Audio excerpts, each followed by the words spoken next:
মুহররম মাস সরাসরি শাহরুল্লাহিল মুহররম। মুহররম মাস হলো আল্লাহ তাআলা বলেন এটা আমার নিজের মাস। মুহররম মাস কার মাস? আল্লাহ তাআলা বলেন মুহররম মাস হলো আমার নিজের মাস। এই জন্যই আদম আলাইহিসসালাম থেকে শুরু করে সাইয়্যিদনা ঈসা আলাইহিসসালাম পর্যন্ত যত নবীদের জামানার যত ঘটনা ঘটেছে অধিকাংশই মুহররমের 10 তারিখে হয়েছে। অধিকাংশই কি? তাহলে মুহররমের 10 তারিখের সাথে মনে হয় যেন আল্লাহ তাআলারই বিশেষ সম্পর্ক আছে। আল্লাহ তাআলা দিনের মহতাজ না, রাতের মহতাজ না, লেকিন আল্লাহ তাআলা যেটাকে নিজের দিকে মানসুব করেন সেটা দামি হয়ে যায়। সেটা কি হয়ে যায়? দামি হয়ে যায়। ওস্তাদের জুতা এটা কিন্তু ছাত্রের কাছে অনেক দামি, লেকিন ওস্তাদের জুতা 20 টাকার প্লাস্টিক, নিজের জুতা 4000 টাকার এফএক্স, লেকিন ওস্তাদের জুতার দাম বেশি, ওস্তাদের জুতা নিয়ে বুকে রাখে। এটা মানসুব ইলাল ওস্তাদ, এটা ওস্তাদের দিকে মানসুব। এই জন্য যে জিনিস আল্লাহ তাআলা নিজের দিকে মানসুব করেন তো এটা দামি হয়ে যায়। তো আল্লাহ তাআলার রমজান হলো বুখারী মুসলিমের হাদিস, শাহরুল্লাহ আল্লাযী মুহররম শাহরুল্লাহ আল্লাযী তাদউনাহু মুহররমা। রাসূল বলেন যেই মাসটাকে তোমরা মুহররম বলো এটা হলো আল্লাহ তাআলার নিজের মাস। এই মাস আসবে আর কতদিন বাকি? একদিন বা 2 দিন বাকি। এবার ইবনে রজব হাম্বলি রাহিমাহুল্লাহ তার ওই কিতাবের মধ্যে লিখছেন যদি কোনো মুসলমান বছরের শেষ দিনগুলো এবং আরেক বছরের শুরু দিনগুলো শুরু শেষ এই দিনগুলোতে যদি কেউ ইবাদত বাড়ায়, আমলে সালেহের মধ্যে কাটায়, নেক আমলের মধ্যে কাটায়, তো আল্লাহ তাআলা তার সারা বছরের গুনাহ মাফ করে দেবেন। কি ভাই? তাহলে একটা নতুন কথা আমরা আজকে শুনলাম। কি বলেন? এরপরে মুহররম মাসে সমস্ত নবীদের জমানার রোজা ছিল। মুহররম মাসে রোজা ছিল কি? মুহররমের 10 তারিখে হযরত মূসা আলাইহিস সালামের উপরে রোজা ফরজ ছিল। হযরত নূহ আলাইহিস সালামের কিস্তির ঘটনা এটা এই মুহররমের 10 তারিখে। হযরত ইউনূস আলাইহিস সালামের ঘটনা এটা মুহররমের 10 তারিখে। আদম আর হাওয়ার ঘটনা এটা মুহররমের কি 10 তারিখে। হযরত মূসা আলাইহিস সালামের ঘটনা এটা মুহররমের কি 10 তারিখে। তাহলে মুহররমের 10 তারিখের সাথে ইসলামের এক নিবিড় ইতিহাস কি আছে। বাকি আমাদের দেশে অথবা হিন্দুস্তান পাকিস্তানে শিয়ারা মুহররমকে যেভাবে দামি করেছে, হযরত হাসান আর হুসাইনের শাহাদাতের, হযরত হুসাইন রাদিয়াল্লাহু শাহাদাতের বুনিয়াদের উপরে কারবালা হযরত হুসাইনের শাহাদাতের বুনিয়াদে শাহাদাতের কারণে এই দিনটা দামি হয় নাই। এই দিনের দাম এর আগেই ছিল। এর আগেই কি? তাহলে এই দিনের সাথে মূলত কারবালার সম্পর্ক বেশি একটা নাই। এই দিন আমি যে রোজা রাখবো এটা কারবালার ভিত্তিতে নয়। এটা কি নয় বলেন? কারবালা আগে হয়েছে না রাসূল চলে গেছে আগে? রাসূল কি আগে চলে গেছে। তাহলে এই দিনে রাসূল করিম সাল্লাল্লাহু আলাইহি ওয়াসাল্লাম যখন মদিনায় গেলেন, রাসূল গিয়ে দেখলেন মদিনার ইহুদিরা রোজা রাখে এই দিনে। রাসূল জিজ্ঞেস করলেন তোমরা কেন রোজা রাখো? বলে এই দিনে মূসা আলাইহিস সালামের উপর কিতাব নাজিল হয়েছে, এই জন্য আমরা এই দিনে রোজা রাখি। এই দিনে মূসা আলাইহিস সালাম ফেরাউন থেকে নিষ্কৃতি পেয়েছেন, এই জন্য আমরা রোজা রাখি। এই দিনেই ফেরাউন ডুবে গেছে, এই জন্য আমরা রোজা রাখি। রাসূল বলেন ওয়া নাহনু আহাক্কু মিনকুম বিমূসা, তাহলে তো মূসার সাথে তোমাদের থেকে আমাদের সম্পর্ক বেশি, তোমাদের চাইতেও আমাদের সম্পর্ক কি বেশি। অতএব আমরাও এবার রাসূল ওই দিনের বেলা এলান করে দিলেন এই শুনো শুনো শুনো, যারা আজকে রোজা রাখো নাই, ধারণাও নাই, আবার একটা প্রথম বর্ষের নতুন দিন আসবে, আমাদের অনেকের ধারণা নাই। 1446 হিজরির নতুন দিন আসবে সোমবারে অথবা মঙ্গলবারে। ইবনে রজব হাম্বলি রাহিমাহুল্লাহ তাআলার একটা বিখ্যাত কিতাব লাতাইফুল মারিফ ফিল মাওয়াসিম, পুরো বছরের মৌসুমগুলো সম্পর্কে তার এই লেখা কিতাব। এই কিতাবের মধ্যে তিনি লিখছেন কোনো মানুষ যদি বছরের শেষ দিনগুলো, আর বছর বলতে বোঝায় চন্দ্রমাস, চন্দ্রমাসের বছরকেই বছর বলে। বুঝলো আয়াত কি? ইসনা আশরা শাহরান ইন্না ইদ্দাত আশ-শুহুরি ইনদাল্লাহি ইসনা আশরা শাহর। আল্লাহ তাআলার কাছে মাস হইল 12টা। মাস কয়টা? ইয়াসআলুনাকা আনিল আহিল্লাহ, তারা আপনাকে চন্দ্র সম্পর্কে জিজ্ঞেস করবে, আপনি তাদেরকে বলে দিন কুল হিয়া মাওয়াকিতু লিন্নাস, আমি চন্দ্র কেন দিয়েছি জানো? এটা হলো সময় নির্ধারণের জন্য দিয়েছি। এটা দিয়ে তুমি দিন রাত ঘন্টা আর মাস ঠিক করবা, সূর্য দিয়ে বছর ঠিক করবা। সূর্য দিয়ে কি? এই যে আহ্নিক গতি আর বার্ষিক গতি, আহ্নিক গতি বার্ষিক গতি। তো চন্দ্র আর সূর্য রব কেন বানিয়েছেন? কুল হিয়া মাওয়াকিতু লিন্নাস, এটা মানুষের জন্য সময় নির্ধারক। মানুষের জন্য কি নির্ধারক? তাহলে বোঝা গেছে রব চাঁদ বানিয়েছেন সময় নির্ধারণের জন্য। এর মধ্যে আরও উপকারিতা রয়ে গেছে। একটা কাজ হলো সময় ঠিক করা, তাহলে চাঁদ দিয়ে আমরা কি ঠিক করব? তার মধ্যে 4টা মাস আছে আশহুরুল হুরুম, মুহররম, রজব, জিলকাদা, জিলহজ্জা। এই 4 মাস কি? এটাকে কোরআনের ভাষায় বলে আশহুরুল হুরুম। এই মাসগুলোতে যুদ্ধ বিগ্রহ জায়েজ ছিল না, জায়েজ নাই। এই মাসগুলোতে কি নাই? কুরাইশে মক্কা, মক্কার কাফেররাও জানতো এই মাসগুলোতে যুদ্ধ বিগ্রহ জায়েজ নাই, ইহুদিরাও জানতো। সকলের কাছে এই মাসগুলো সম্মানিত। মক্কার কাফেররা এই মাসগুলোকে কি করতো? নিজেদের মন মতে পরিবর্তন করে ফেলতো। যেমন এই বছর তাদের জিলহজ মাস বেশি গরম, এরা বলতে এবছর আমরা জিলহজ মাস এই মাসকে বলবো না, এবছর শাওয়ালকে বলবো জিলহজ। শাওয়ালে ঠান্ডা, তো ঠান্ডার ভিত্তিতে শাওয়ালকে জিলহজ বলে শাওয়ালে হজ করতো। এই বছর রমজান মাসে আমরা রোজা রাখবো না, এবছর বেশি লম্বা দিন, এবছর আমরা রবিউল সানিকে আমরা রমজান বলবো। তো এইভাবে রদ বদল করতে করতে এদের প্রতিটা দিন মাস সব রদ বদল হয়ে গেছে। সব কি হয়ে গেছে? সব রদ বদল হয়ে গেছে।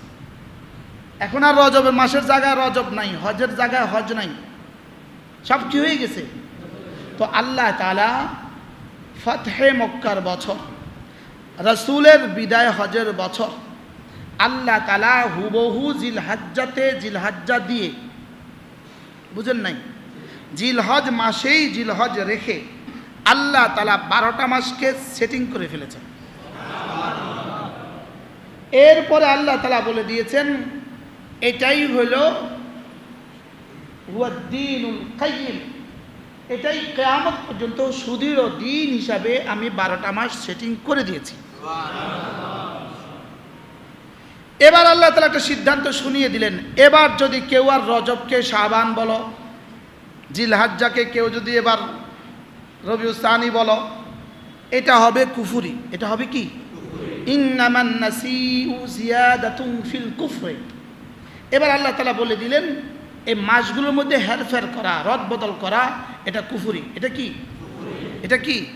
এটা কুফরি।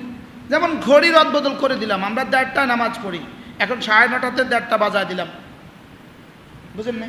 9:30টাকে বললাম কি 1:30টা, আর আমাদের ক্যালেন্ডার হলো 1:30টায় নামাজ, এখন 9:30টাকেও নামাজ পড়বে, তো এটা কুফরি। এটা কি? এখন যদি কেউ মনে করে, আজকের পৃথিবীতেও যদি কেউ মনে করে যে এবার হজে বেশি মানুষ গরমের কারণে মারা গেল, চলো আমরা একটা কাজ করব, আগামী বছর হজ অন্য মাসে বানিয়ে দিব, জিলহজ বানিয়ে দিব। কি বলে রমজানের আগের মাসের নাম কি? শাবান। শাবানে ঠান্ডা থাকে, তো আমরা শাবানে জিলহজ বানিয়ে দিব। আমরা এবার লিখে দিব শাবান মাস হলো জিলহজ মাস। অতএব শাবানের 9 তারিখে আমরা কোথায় যাব? আরাফার মাঠে যাব। যদি কেউ এটা করে তো আল্লাহ তাআলা বলেন ইন্নামান নাসিউ জিয়াদাতুন ফিল কুফরে। এটা শুধু কুফরি নয়, কুফরিকে আরো মজবুত করা, কুফরির মধ্যে ইজাফা করা, কুফরির মধ্যে আরো বাড়িয়ে দেওয়া। বলেন নাউজুবিল্লাহ। এটা যদি সিদ্ধান্ত পৃথিবীতে আসে, এটাও যদি সিদ্ধান্ত আসে আগামী বছর শাবানে হজ হবে, অথবা এর পরবর্তী বছর 26 সালে শাবানে হজ হবে, তো পৃথিবীবাসী কি বলবে? আমরা এই হজ করব না। পৃথিবীবাসী কি বলবে বলেন? আমরা এই হজ কি? এটা যখন পৃথিবীবাসী, দুনিয়াবাসী যখন এটা বলবে, আবার এটার পক্ষে ফতোয়া দেনেওয়ালা কিছু মুফতিও পাওয়া যাবে। এটার পক্ষে ফতোয়া দেনেওয়ালা কিছু মুফতি কি যে সারা পৃথিবীর মানুষের জান মাল নিরাপত্তার জন্য আমরা এই ব্যবস্থা গ্রহণ করেছি, বুঝেন নাই? যেমন কত কথাই তো শুধুই আপনাদের নিরাপত্তার জন্য ব্যবস্থা গ্রহণ করে না বলেন? আপনাদের সুস্থতার জন্য, স্বাস্থ্যের জন্য কত কিছুই তো নিরাপত্তার জন্য ব্যবস্থা গ্রহণ করে। এরকম আরেকটা ব্যবস্থাপত্র যদি কেউ আমাদের সামনে দিয়ে দেয় তা আমরা এটা ঘৃণা ভরে প্রত্যাখ্যান করব। আমরা কি বলবো? না না, এটা হবে না। ইন্নামান নাসিউ জিয়াদাতুন ফিল কুফরে। এই প্রসঙ্গ কথার কথা আমি বলে ফেললাম। তাহলে কিয়ামত পর্যন্ত আল্লাহ তাআলা বলেন, হুজুর যালিকা দিনুল কাইয়িম না, ইন্নামা ইদ্দাতাশ শুহুর ইন্না ইদ্দাতাশ শুহুর ইনদাল্লাহ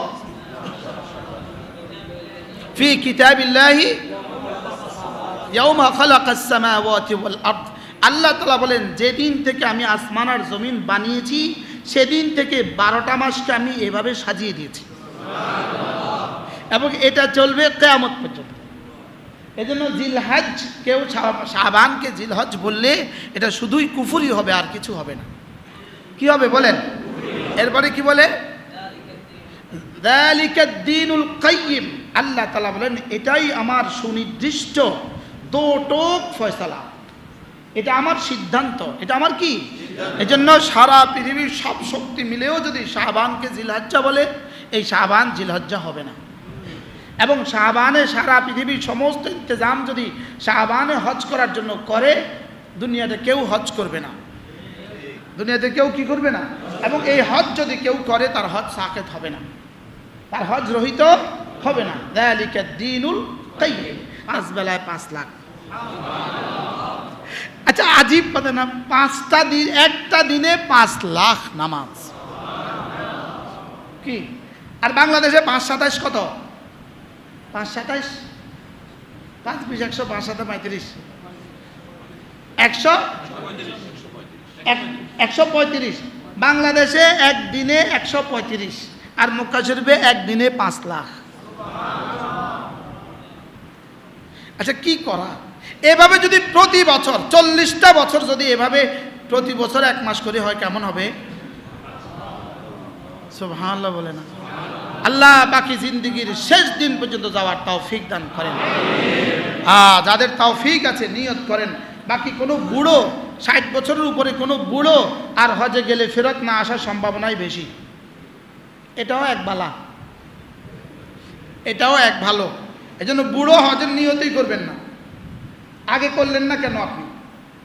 আর যারা রিটায়ারমেন্টের পরে হজে যাবেন নিয়ত করছেন, আপনিও হিসাব অন্য কিছু চুকতে পারেন, কারণ রিটায়ারমেন্টের পরে একসাথে টাকা দিবে না কেমনি দিবে এটা সরকার সিদ্ধান্ত নিতেছে।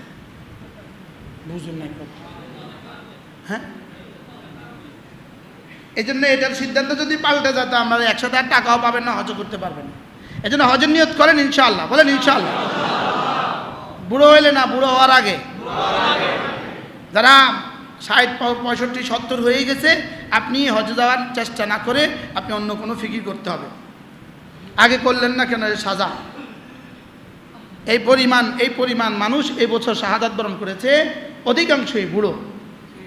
অধিকাংশ কি? অধিকাংশ বুড়ো না? অধিকাংশই বুড়ো।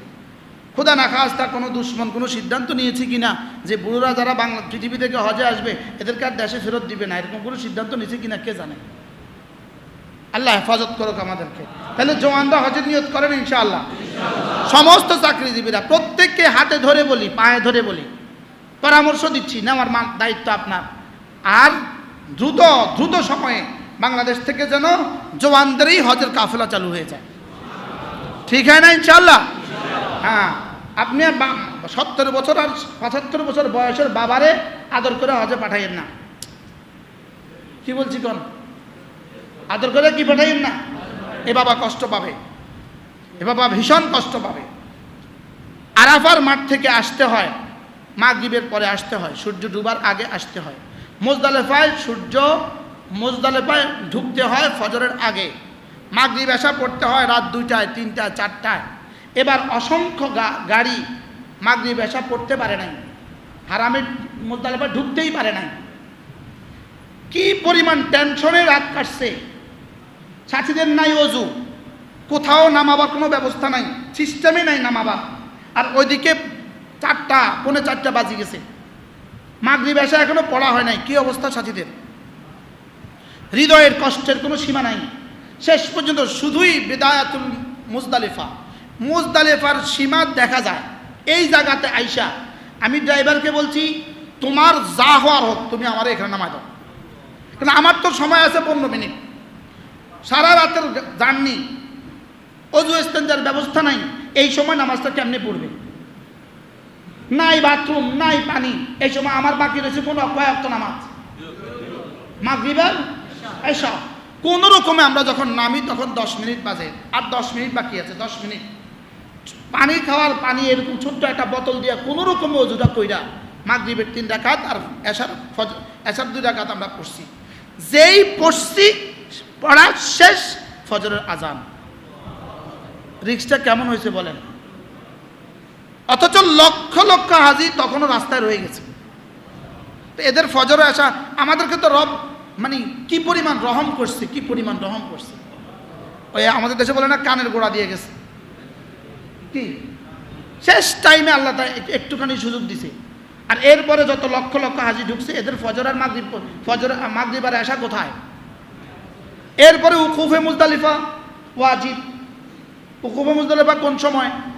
ঠিক সুবহে সাদেকের পর থেকে উকুফে মুজদালিফা। এরা তো মুজদালিফা ঢুকতেই পারে নাই, এরা রয়ে গেছে রাস্তায়। 8টায়, 9টায়, 10টায় ঢুকছে আর মুজদালিফার সীমা। এজন্য বুড়ো হজে যাওয়ার চেষ্টাও করবেন না, বুড়ো বাপ মাকে হজে পাঠাবেন না। না বুঝে বলেন কি বলছি? আপনার টাকা হয়ে গেছে, আপনি সৌদি আরব থাকেন, বিদেশে থাকেন, টাকা আছে, আদর করে বুড়ো বাপ মাকে হজে পাঠাইছেন। বুড়ো বাপ মাকে হজে পাঠাইয়া নিজেরও বাপ মারাও কষ্ট দিলেন, পুরা কাফেলার সকলে কষ্ট পাইল। বুঝলি আমার এই কথা কে জানে, কেমন কষ্ট পায়নি কেন? আর ফরজ যদি হয়ে যায়, তখনও যদি সে হাঁটতে না পারে, তখন অন্য চিন্তা করবে। যার যখন ফরজ হয় সাথে সাথে হজ। বলেন কি বলছি বলেন? ইনশাআল্লাহ বলেন ইনশাআল্লাহ। হজ আগে করবেন না বুড়ো হইলে করবেন? যার যখন ফরজ হয় তখন কি করবেন? আর 70 বছর 75 বছর ফরজ হয়ে গেছে, যদি যাইতে হয় ঋণ টিন সব পরিশোধ করে বিদায় টিদা লয়ে চলে